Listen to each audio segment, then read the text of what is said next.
Y en su trabajo que tienen que realizar, vamos a realizar una tabla donde vamos a poner las diferentes vías de administración. Las 3 vías principales se le conocen como vía enteral, vía tópica y parenteral.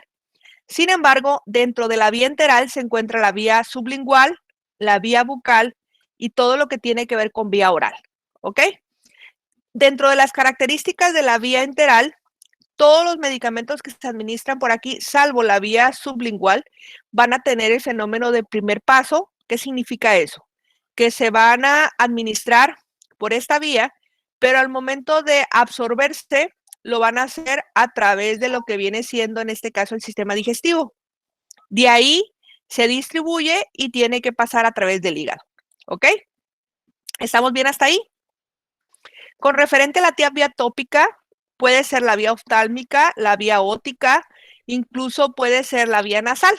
Entonces, en estos casos, cada una tiene diferentes particularidades y pueden representar ventajas. Entonces, en la tabla vamos a hacer ventajas y desventajas de todas las vías de administración. De manera general, hablamos enteral, tópica y parenteral, pero de manera específica, el trabajo lo vamos a realizar poniendo ventajas y desventajas de cada una de ellas. Cuando hablamos de vía parenteral, en este caso tenemos la oportunidad nosotros de dejar medicamentos de depósito, pero también tenemos un acceso directo a lo que tiene que ver la circulación.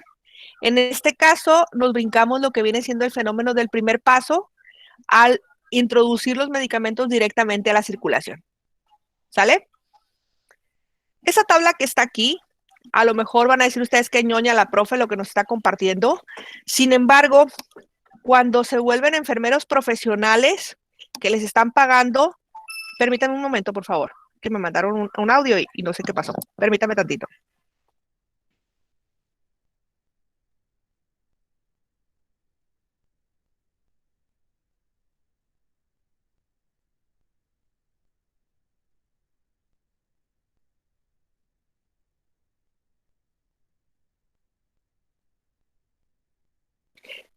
Es que se llevaron mi camioneta al taller y el chofer traía un cubrebocas como el mío y se lo quité, lo bajé pensando que era el mío y me están reclamando. Y mi cubrebocas lo tiré, me dicen, ay, pues lo bajé. Ni modo. Ahorita se van a regresar por él.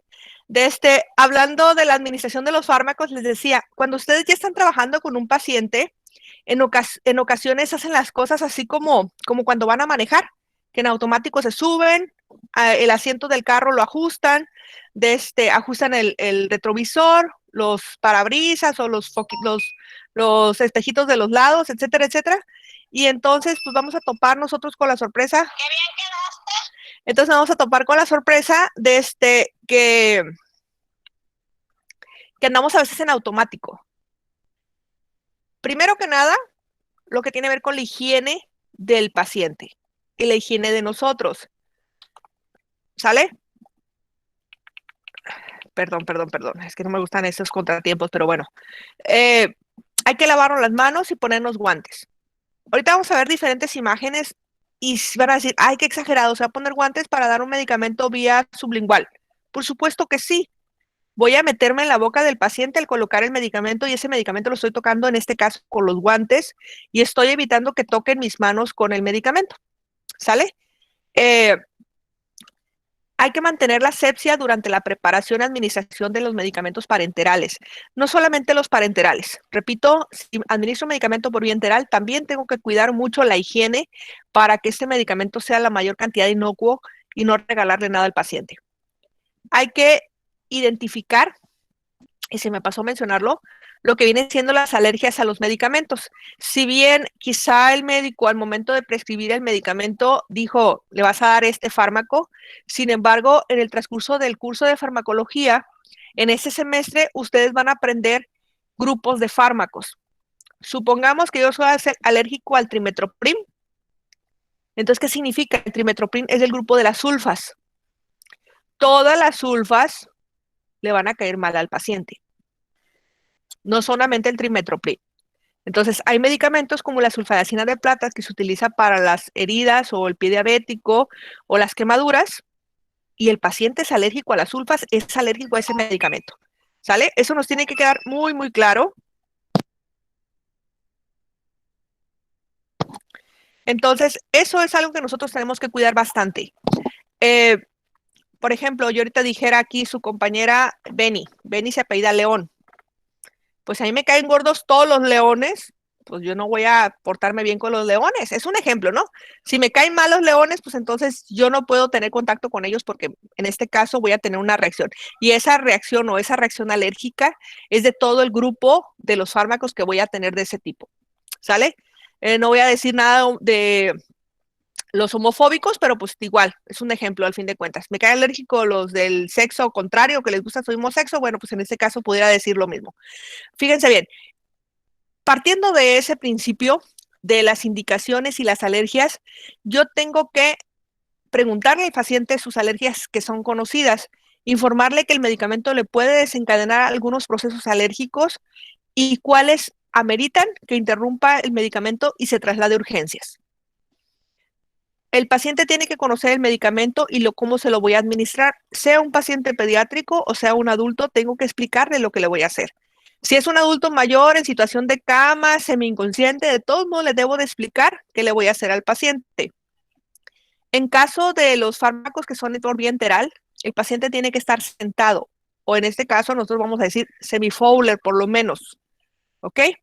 Si el paciente voy a administrar un fármaco enteral a través de una sonda nasogástrica, a través de una gastrostomía, el paciente debe estar en semi-Fowler.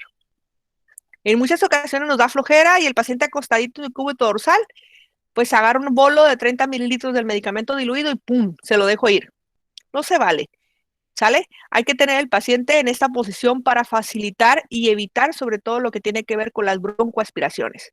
Y hago énfasis en esto porque son ventajas y desventajas de los fármacos.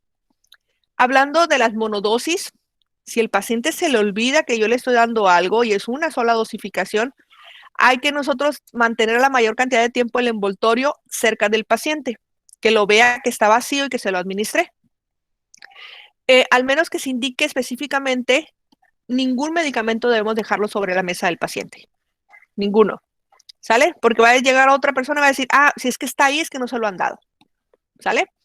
Hay que registrar en el expediente electrónico o en la hoja de medicación todo lo que tiene que ver, en este caso, con la administración de los medicamentos. De esta diapositiva, ¿alguna duda? No. Ok, en este momento píquele donde dice chat, por favor, y registren su lista de asistencia, empezando por el apellido. ¿Qué dijeron? La profe se le olvidó, ¿no? Estoy esperando a los que entran y salen, porque entran y salen bien bonitos y 5 minutos toma lista y uno se fue. 8:51, perfectamente 10 minutos de tolerancia que les dimos el día de hoy, perfecto. Ok, hablando de la vía enteral, entonces, si tenemos nosotros la presentación en comprimido o la presentación en sublingual, bucal o nasogástrica o por gastrostomía, cada una de ellas tiene diferentes instrucciones de administración y cada una de ellas presenta alguna ventaja o desventaja. ¿Ok? Cuando hablamos de comprimidos, cápsulas y formas líquidas para el paciente por vía oral, en este caso, si es en una solución que está diluida con agua, es importante nosotros medir el nivel de lo que le vamos a dar al paciente. Si es en caso de un comprimido cápsula, debemos de tener el hábito de colocarlo en un vaso de medicación. En los hospitales, como no tienen vasitos de medicación, por ejemplo, los tienen los dentistas que son de plástico, utilizan los conos. Tenemos el hábito, desafortunadamente, de darle el cono al paciente y que se lo tome. Fíjense bien, el número 6, ¿qué dice? Permanezca con el paciente hasta que haya ingerido la totalidad del medicamento. Le doy el conito o le doy el vaso de medicación, tómeselo, le doy el agua y hasta que el paciente no tiene nada en la boca, que ya se lo bebió o que ya se lo tragó, entonces ya me voy con otro paciente. Desconfíen de sus pacientes, por favor. Y si pueden bromear y buscar una técnica ustedes que no sea grosera con el paciente, decirle, a ver, muéstrame la boquita, ya pasó todo, ya se le fue, perfecto. Pero no se vayan con otro paciente si no lo haya ingerido en la totalidad. Dicen por ahí que la burra no era arisca, la hicieron. Muchos de sus pacientes no van a mejorar porque no se toman los medicamentos a la hora que les tocan. Y si yo le dejo el vaso de medicación con el medicamento, lo que va a pasar al paciente se le puede olvidar. ¿Sale? Ok. Hablando de la vía sublingual, Aquí tenemos que valorar el nivel de conciencia del paciente para que tenga la capacidad de quedarse quieto y dejar el medicamento abajito de la lengua hasta que este medicamento salva. Lo mismo pasa con la vía bucal. Colocamos el medicamento en los carrillos o entre los dientes y hasta que se disuelve en la totalidad del paciente se puede tragar el líquido que soltó el medicamento junto con la saliva. Después de esto, en todos los casos, le vamos a dar nosotros poquita agua al paciente para que se enjuague la boca y se trague lo que quedó de restos de los medicamentos. Sin embargo, en la vía bucal debemos de valorar el nivel de conciencia y la capacidad del paciente de mantener el medicamento, en este caso en la mejilla o entre los dientes, y en la vía sublingual también. ¿Cuántas veces ustedes han resistido comerse una paleta de muchos colores y llegar al centro sin morderla? ¿Qué lo ha hecho? Díganme sin mentiras. Porque yo en mis 40 años jamás he podido resistir y la muerdo. Entonces el paciente va a hacer, y se me fue, me lo tragué. ¿Sale? Entonces hay que cuidar bastante eso. En el caso de la sonda nasogástrica, vean por favor, en algunos centros hospitalarios hay que retirar lo que tiene que ver con el alimento que tiene el paciente en el estómago. Vamos a darle al paciente el medicamento diluido en 30 mililitros de agua a temperatura ambiente, en todos los casos de que el medicamento sea en forma sólida. Ojo, hablando de contraindicaciones, está contraindicado la sonda nasogástrica y gastrostomía cuando yo utilizo comprimidos o cápsulas de liberación prolongada. ¿Alguien sabe por qué? Si yo utilizo un comprimido o una cápsula de liberación prolongada y la trituro, el medicamento lo voy a vaciar en la cavidad estomacal libre y por lo tanto ese efecto que yo buscaba que me diera cada 24 horas, a cada 10, 12 horas, se pierde. Entonces, en este caso, los comprimidos y las cápsulas de liberación prolongada se tienen que deglutir completamente. No se deben de machacar, ni mucho menos triturarse. ¿Sale? Entonces, para que no se les olvide eso. Aquí está. Comprimidos y cápsulas de cubierta entérica y liberación prolongada están contraindicados por sonda nasogástrica o gastrostomía. ¿Sale? Ok. ¿Alguna pregunta con vía enteral?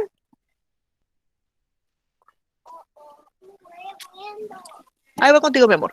Entonces, en este caso, vean, por favor, ¿cuántas tablas tenemos que hacer de vía enteral? Vía oral, vía bucal, vía sublingual. ¿Y cuál me falta? Nasogástrica, orogástrica y gastrostomía. ¿Sale? Son 6 tablitas nada más de vía oral. Ok. Vamos a irnos por administración tópica. Aquí vamos a hacer una por administración transdérmica, otra lo que tiene que ver por la vía oftálmica, otra por la vía nasal, otra por la vía óptica y por supuesto por la vía respiratoria, tracto urinario, vaginal y rectal. ¿Cuántas son ahí?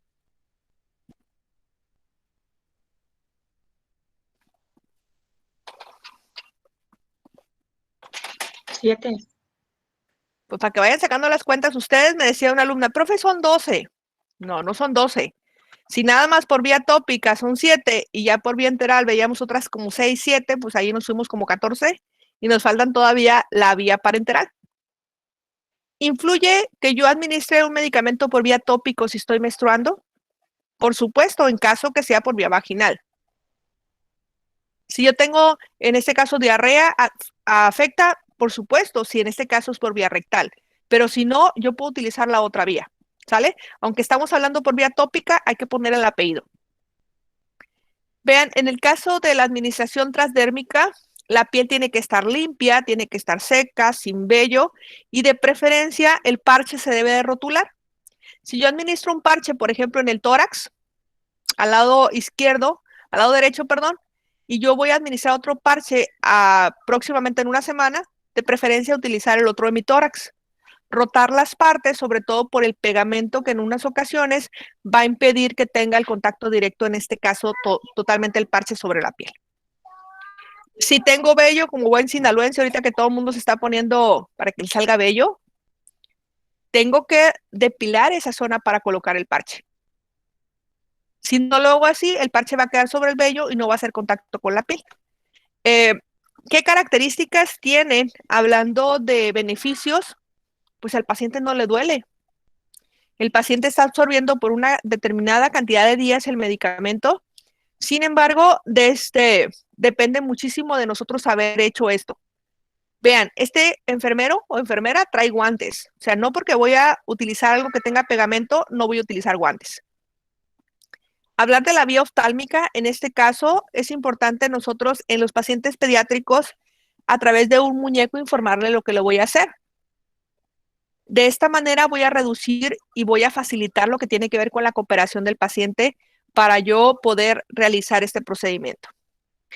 Desplazo lo que es el párpado superior para colocar en el párpado inferior con una ligera tracción hacia abajo el medicamento y lo puedo colocar en presentación de gotas, irrigaciones, pomadas, incluso dicen aquí discos que son como si fueran unos pequeños parchecitos para que se absorban en el ojo.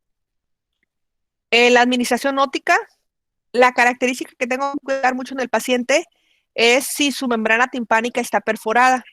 Si está perforada, tengo que hacer énfasis con el médico para saber si así le puedo administrar el medicamento, porque están contraindicados la administración de gotas o cualquier cosa en el oído si la membrana está perforada.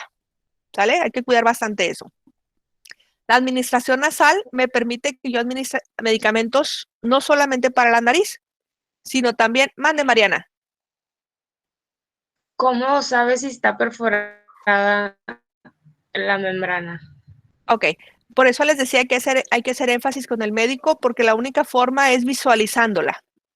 El próximo semestre, cuando lleven ustedes la fisio, bueno, no, es hasta el sexto semestre, la fisio del niño, vamos a hablar de otitis y pues vamos a ver diferentes membranas.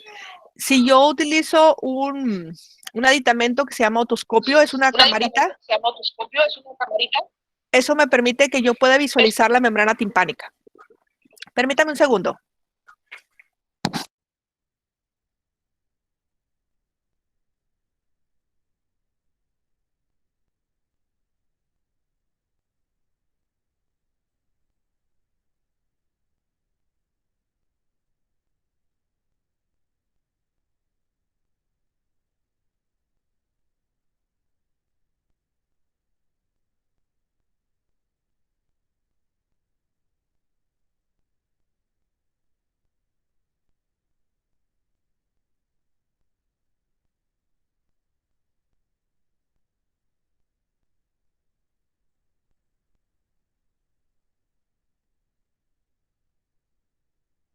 Entonces les mencionaba, para yo poder visualizar la membrana timpánica tengo que hacer una exploración.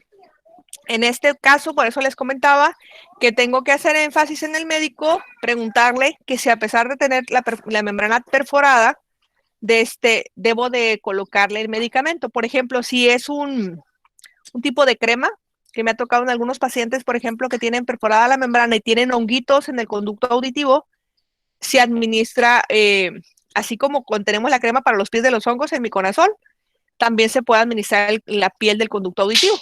Entonces, en estos casos, yo tengo que hacer énfasis en el paciente, en la indicación del médico de cuidarse para no permitir la entrada de líquidos a través del conducto auditivo. Dentro de la administración nasal, mencionaba que me permite tener acceso a lo que tiene que ver con este caso, con los senos paranasales. Y en esta contigüidad de los senos paranasales, cuando yo administro un medicamento en la nariz, también me permite tener acceso hacia lo que viene siendo en este caso la trompa de Eustaquio. Entonces, en problemas nasales, aquí lo que tengo que cuidar bastante es la dosificación. Los fármacos corticosteroides, al término de este semestre vamos a visualizar que ellos tienen que ver el impacto o la utilización en cuanto como fármacos antiinflamatorios. Sin embargo, tienen efectos sistémicos, hablando de lo que viene siendo poder desarrollar en el paciente algunas otras enfermedades, como viene siendo síndrome de Cushing, que tiene características que van a afectar el sistema inmunológico del paciente. Entonces, en este caso, la única forma de nosotros poder controlar ese riesgo que tiene el paciente de presentar esa enfermedad es hablando de la dosificación. Los aerosoles nasales manejan contadores. ¿Qué significa? Un numerito que trae cuando te das un disparo de ese medicamento en la nariz. Entonces te dice un disparo en cada poro, pero si el paciente está utilizando eso, un disparo en cada poro por cada hora, significaría una dosificación de 23 veces más de lo que está indicado. En esos casos, pues por supuesto que el, el tratamiento no le va a alcanzar al paciente y vamos a tener nosotros un efecto que no buscamos, hablando de darle más medicamento del que necesita. Hablando de la vía vaginal, vean por favor, no sé si les haya tocado en alguna ocasión colocar una sonda o poder explorar una paciente. De vital importancia es nosotros decirle, antes de administrar cualquier fármaco vaginal, que vacíe la vejiga. Es tremendamente incómoda para la paciente el que nosotros manipulemos desde sus genitales con la vejiga llena. Si de por sí con los genitales es algo que debemos de tener mucho cuidado, vean por favor en todas las imágenes que les he compartido el uso, la utilización de guantes. No se vale tocar a un paciente sin guantes. ¿Sale? Nada, es que nada más voy a utilizar una mano. Son dos manos, son dos guantes, por favor. Va a decir la profe, qué insistente con eso, es porque a veces se les olvida. ¿Ok? En este caso, podemos tener presentación en forma de óvulos, cremas, geles o espumas.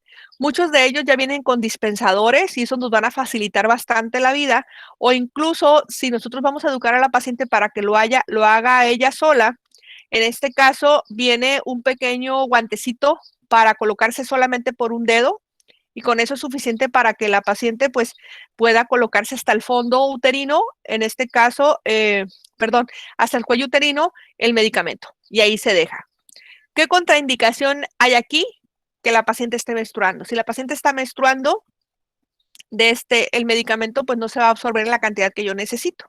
Entonces, ¿cuántos días de manera normal menstrua una mujer? Hasta 8 días. Entonces, el medicamento, sobre todo hablando de óvulos vaginales para enfermedades infecciosas de vías vaginales, como viene siendo una cervicitis, pues en este caso a la paciente les dimos, después de que se termine su menstruación, inicia con su tratamiento. ¿Sale? Hablando de la administración rectal, esta es una vía que nos va a permitir a nosotros tener un efecto a nivel local, pero también sistémico. Yo bromeando con mis alumnos de manera presencial, les comentaba de que hubo una moda, no sé si todavía esté, donde había pacientes que se alcoholizaban por la vía rectal, con un hisopo o con un tampón vaginal, lo introducían en alcohol y se lo colocaban en el recto. El alcohol pasaba a la circulación y el paciente, como se había puesto una buena borrachera, no ocupaba ni siquiera el precopeo, ¿no? Yo no le estoy dando ideas a ustedes, sin embargo, es una situación que nosotros en sangre podemos cuantificar el alcohol. Si yo utilizo esa vía, el paciente, cualquier medicamento o cualquier sustancia va a pasar directamente a la sangre. ¿Ok? Entonces, el efecto local principalmente lo busco a través de lo que vienen siendo cremas o geles, por esa forma adiposa o grasosa que me va a presentar la facilidad de absorberlo de manera local. Pero si yo lo quiero de manera sistémica, pues lo puedo utilizar a través de lo que viene siendo enemas, supositorios o incluso como algún tipo de sustancia diagnóstica. A diferencia de las otras vías, entonces esta sangre venosa va a permitir directamente que pase a la circulación y está altamente vascularizado. ¿Preguntas de la vía tópica? Ok, entonces yo voy a preguntar nada más. A ver, Michelle Guadalupe Castro, ¿dónde andas?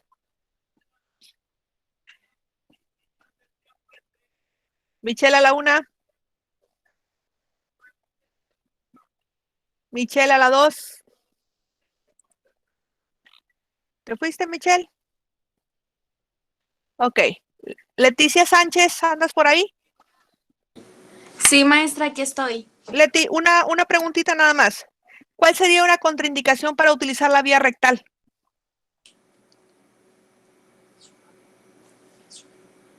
Sería la visura. ¿La qué?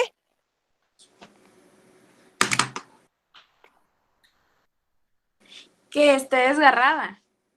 ¿Que tenga alguna fisura el paciente o que pudiera ser una contraindicación? Permítame tantito.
Casas, por favor. Casas, perdón. Ayúdame, por favor, con otra contraindicación. Clic.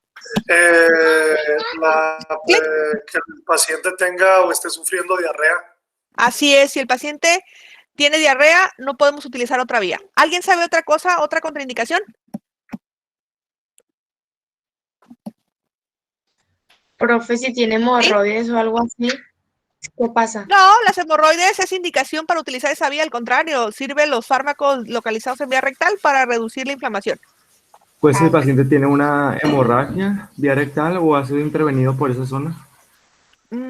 Pudiera ser, si tiene hemorragia, a lo mejor vamos a utilizar fármaco para contener la hemorragia. A ver, Leti. Maestra, pues otra contraindicación podría ser el prolapso rectal. No, al contrario, el prolapso, se utilizan fármacos para reducir el prolapso rectal. A ver, Javier. Profe, si tiene alérgica al medicamento. Todas las vías están contraindicadas si el paciente es alérgico. Bueno, ahí les va. Y es pregunta de examen. Si el paciente no quiere utilizar esa vía, no se utiliza. Esa es una de las contraindicaciones más importantes, que el paciente no quiera. Normalmente la vía rectal se utiliza en pacientes pediátricos donde ni siquiera les preguntamos. Le preguntamos al familiar que tenemos que utilizar esa vía de fácil acceso, por ejemplo, en el caso de los antitérmicos, para reducir la temperatura. Pero imagínense ustedes de adultos que le digan, ¿sabe qué? Se tiene que poner un enema. Entonces, si el paciente dice, no, yo quiero otra cosa, no me den eso, no se coloca un enema. ¿Sale? ¿Estamos bien hasta ahí? Si mi paciente tiene hemorragia, tiene hemorroides, tiene alguna cirugía rectal y todo ello, ahí nada más hay que ver en las condiciones de que permita que se absorba el medicamento. ¿Sale? Pero si principalmente lo que es diarrea es lo que más impactaría en dado caso de nosotros dejar un medicamento de depósito. Mande, Paola. No, nada, profesor, estaba diciendo que sí estaba bien. Ok, como quedó la manita pintada ahí. Ok, hablando de administración parenteral, es una técnica más avanzada que incluye la administración en arterias, venas, cavidades corporales y directamente en algunos órganos. Se puede administrar por vía, en este caso, tenemos diferentes presentaciones o preparaciones parenterales. Vamos a ver nosotros aquí en las imágenes, esta figurita que dice aquí, es la cantidad de mililitros que permite el tejido que yo localice para administrar ese tipo de medicamentos. Por ejemplo, vean esta imagen donde está la piel. Yo tengo la piel que se divide en la parte más externa que viene siendo el epidermis, luego la dermis, tengo el tejido celular subcutáneo y el músculo. De esta manera yo voy a inocular el medicamento. Cuando administro un medicamento intradérmico o subcutáneo, vean el ángulo de la aguja para yo introducir el medicamento. La inyección intradérmica principalmente me va a permitir que yo administre de 0.1 a 0.2 mililitros nada más. Si yo administro más de esta cantidad, el riesgo que mi paciente le pueda generar un absceso o el medicamento no se absorba es muy alto. En el caso de la administración intradérmica o subcutánea, principalmente lo voy a utilizar en los pacientes que tienen diabetes o administro alguna vacuna, incluso la heparina, que es un anticoagulante. La cantidad que me permite es 0.5 a 1 mililitro nada más. Ojo, nada que fui con el doctor Simi y me dieron insulina de 5 mililitros para administrarlo en paciente intradérmico o subcutáneo, porque hago una bolita y esa bolita se puede infectar y ocasionarme un absceso. ¿Ok? Vean, por favor, en este caso, los sitios de administración. Lo puedo hacer en los brazos, lo puedo hacer en lo que viene siendo la área abdominal, ¿sí? Y aquí viene donde se pueden ustedes administrar medicamentos a través de la vía subcutánea.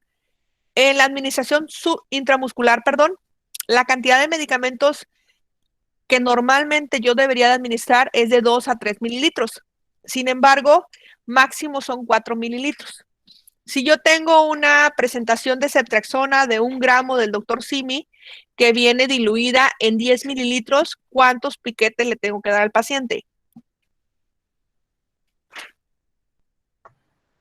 3.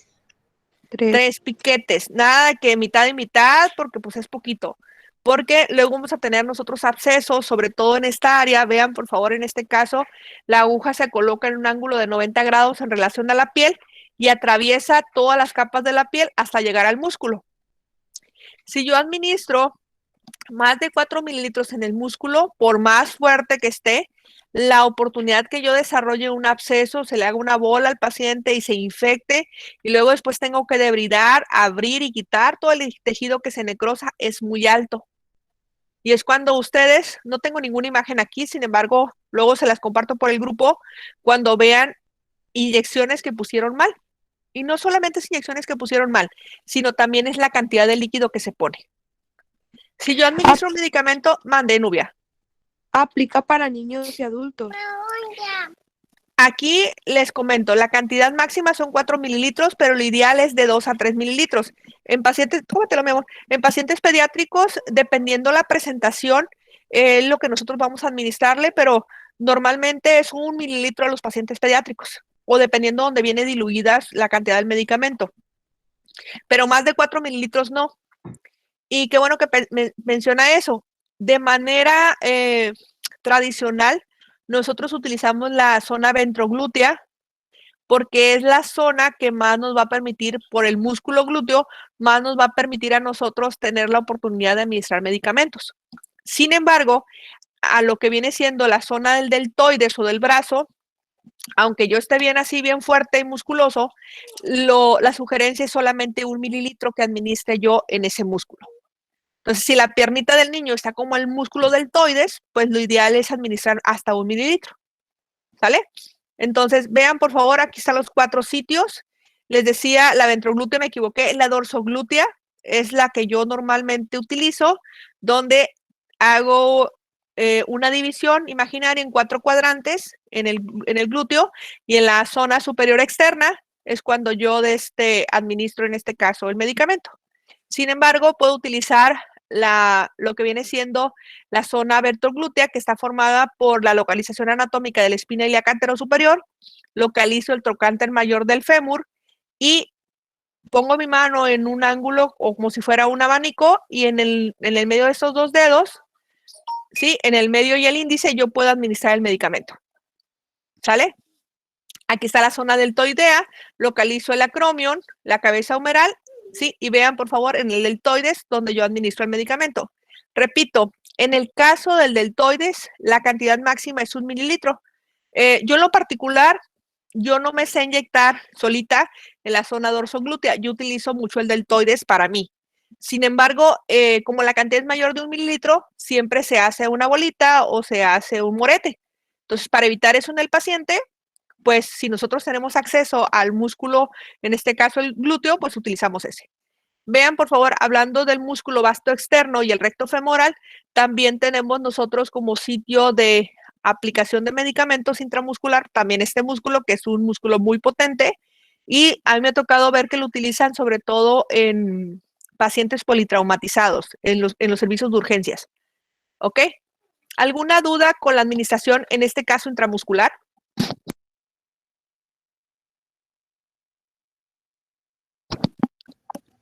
Sí, profe. Bueno, Mándeme. a mí, ahorita que estamos hablando sobre la vía intramuscular, no es duda, bueno, sí es duda. A mí cuando me inyectaron, yo digo que me inyectaron mal porque aún se siente la bolita en el glúteo, pues. Y a veces es muy raro cuando me llega a doler. ¿Es normal? No creo que sea normal, ¿no? Pero no sé.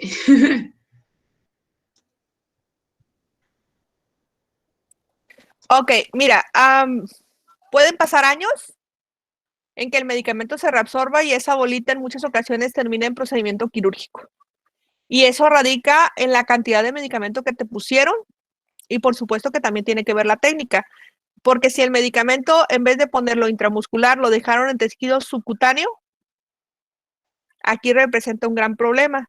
Y ojo, otra cosa que van a tener ustedes que cuidar bastante es con referencia a lo que tiene que ver con los implantes. Muchos pacientes masculinos y femeninos aquí en Sinaloa tienen implantes en las nalgas. Se ven muy bonitos, pero pues hay que saber cómo se los pusieron. ¿Sale?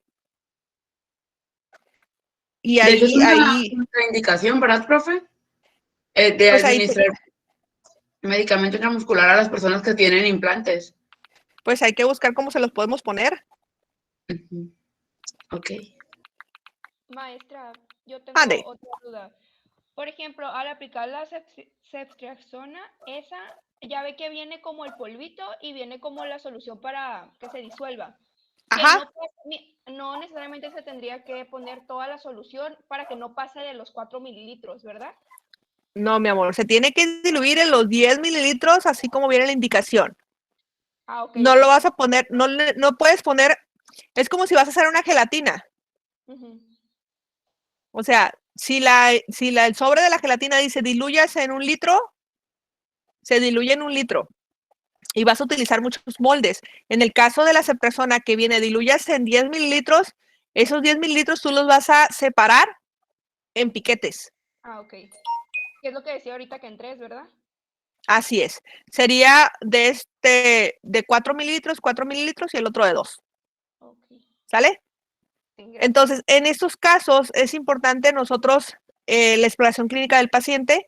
Y les repito, si tienen implantes glúteos, hay que ver cómo se los pusieron, porque hay unos que le ponen implantes, pero son pues muy abajo, otros están muy arriba, pues hay que ver al momento de nosotros revisar al paciente.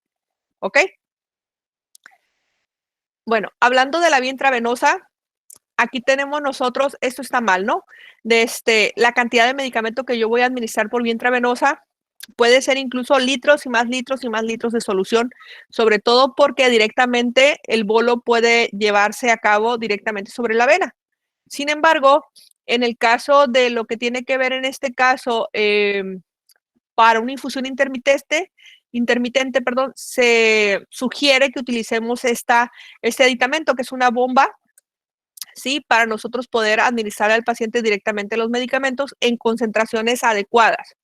En lo del bolo, pues en este caso diluimos el medicamento en 20, en 30 o en 50 mililitros y administramos directamente sobre la vía o, como les decía en este caso, hablando de grandes volúmenes. ¿Esas son preguntas de examen? Sí. Los voy a quitar. Me alcanzaron, luego pausan el video. Ok, preguntas de las vías de administración.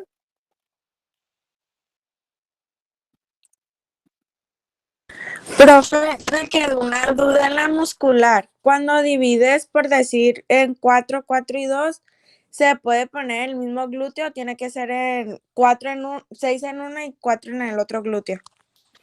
Lo puedes dividir, yo normalmente lo divido. 4 y 4 y el otro piquetito de 2, Team Marino, 2 Freeway, vámonos. Y a las personas con baja masa muscular, como los ancianos, se debe de tener mucho cuidado, ¿verdad? Sí, así igual que los pacientes pediátricos, tenemos que buscar que el músculo esté bien. Incluso podemos hacer una técnica como de pinza para levantar un poquito el músculo, pero tenemos que estar conscientes de que el medicamento, si administra vía intramuscular, tiene que ser intramuscular.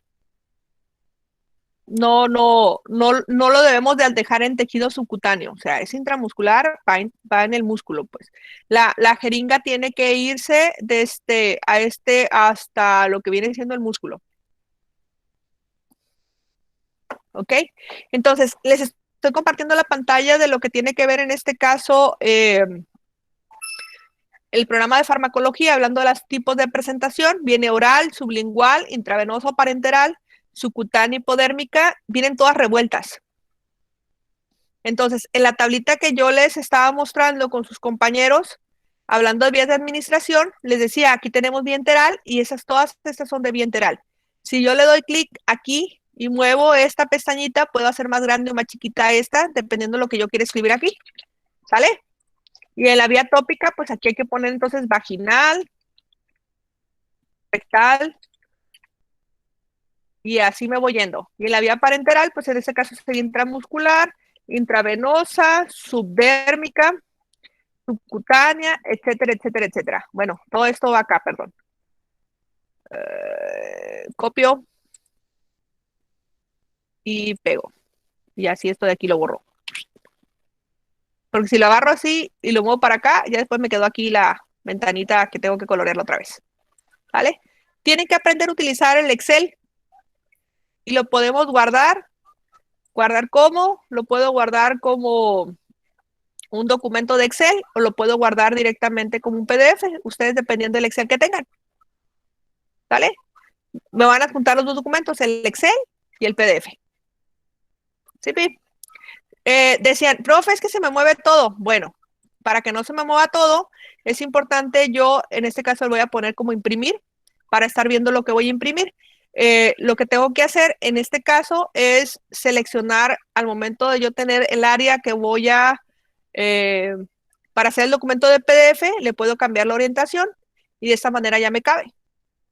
Me regreso y ya cuando lo guardo, ¿sí? Guardar como, lo puedo guardar ya me aparece, miren, se dan cuenta, aquí lo que viene siendo el área de impresión y todas las hojas del Excel se van a guardar de este tamaño. Puedo yo hacer una tabla de vía enteral, otra tabla, en este caso, de vía parenteral y otra tabla de vía tópica para guardar el documento en PDF y les repito, no se alcanzan a ver aquí las rayitas donde me dice el tamaño de la hoja para que no se me mueva la información. ¿Sale? Aquí puedo jugar un poquito con el tamaño de esto para que me permita tener más espacio hablando de ventajas y desventajas. Maestra, entonces podemos estar haciendo por cada vía una tabla. Para guardar. Así es, pueden hacer en una hoja vía enteral, en otra hoja vía parenteral y en otra hoja vía tópica. Y ya. Esto yo, como se los mandé, solamente es así como un borrador y ustedes lo van a editar a su forma como ustedes quieren trabajar. De esa manera me doy cuenta quiénes trabajan en equipo y quiénes se pasan los trabajos. Porque sí, o sea, hay que aprender a trabajar en equipo, pero ahorita en Pharma todos van solitos para hacer sus trabajos y yo ir reconociendo, sobre todo si alguno tiene alguna dificultad para trabajar en cuestión de las plataformas. Excel es buenísimo, sobre todo si yo, por ejemplo, quisiera hacer en este momento una gráfica. ¿Sí? Vean, por favor, en este caso le voy a poner aquí para irme a lo que viene siendo insertar una tabla, una gráfica. Aquí me va permitiendo, ¿sí? De que yo lo pueda hacer. Vean, por favor, gráficos que están aquí. Yo le puedo hacer, si quiero, en forma de... A mí me gustan mucho los pasteles, en forma de pasteles. Y aquí me permite, yo tendría que estructurar la imagen para que me dé otra manera para que se vea. Pero pues me permiten hacer muchas cosas. Si ustedes van a llevar después investigación y pueden hacer su recolección de datos en Excel y no batallan nadita. ¿Ok? ¿Alguna pregunta hasta aquí? No. ¿Seguros? Les estoy compartiendo la pantalla, están viendo todo mi porno aquí. Porno Pharma. Bueno, enfermería, 2002, Pharma. Y vámonos con, en este caso, efectos cancerígenos, que era parte de los temas que tenemos pendientes. ¿Ok? ¿Estamos bien? Creo que tenemos 2 horas. Voy a dejar de grabar en este momento para guardar el otro tema.